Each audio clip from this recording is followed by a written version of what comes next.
Hi and welcome to Film3.uk Movie Recap. Today, we will be reviewing the movie 12 Angry Men 1957. So if you're a fan of the film or just curious about it, stick around.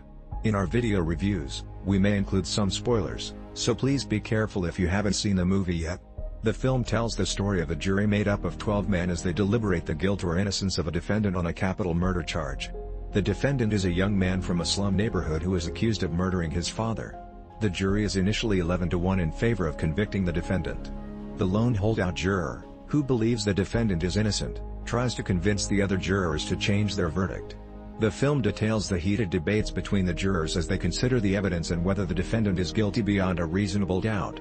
The first part of the film introduces the jurors and the defendant.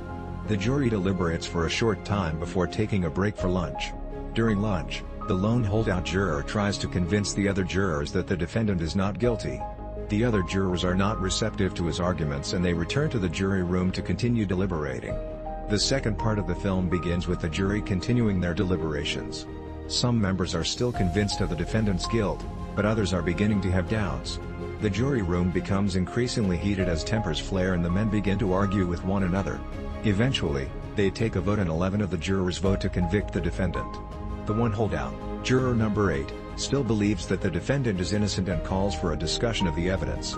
The other jurors are initially resistant, but they eventually agree to listen to him. Juror number 8 then proceeds to go through the evidence piece by piece, pointing out the weaknesses in the prosecution's case. He also points out that there is reasonable doubt as to the defendant's guilt.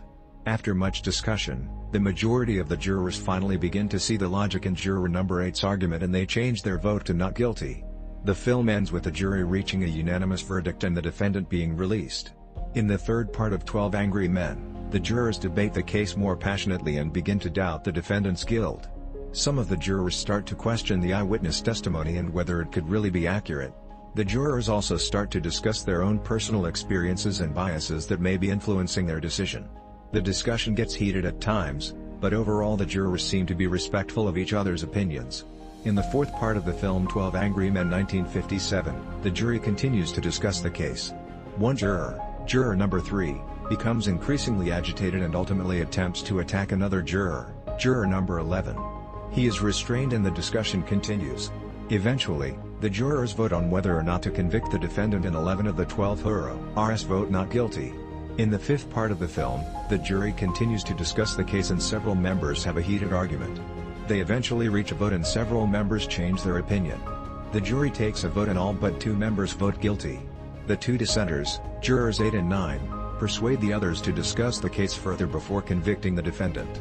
They argue that the defendant deserves a fair trial, and that the prosecutor did not present enough evidence to prove beyond a reasonable doubt that the defendant is guilty. The other jurors agree to discuss the case further. In the seventh part of the film, the jury votes again on the case and the result is still a hung jury. The foreman suggests that they take a break and come back later. In the eighth part of the film, the men continue to debate the case. Some of the men start to get angry and argue with each other. One man suggests that they should take a vote to see if they can reach a verdict. In the ninth part of the film, the jury continues to discuss the case and several members change their mind about the guilt of the accused. The foreman becomes frustrated with the lack of progress and tries to end the deliberations, but is eventually convinced to continue.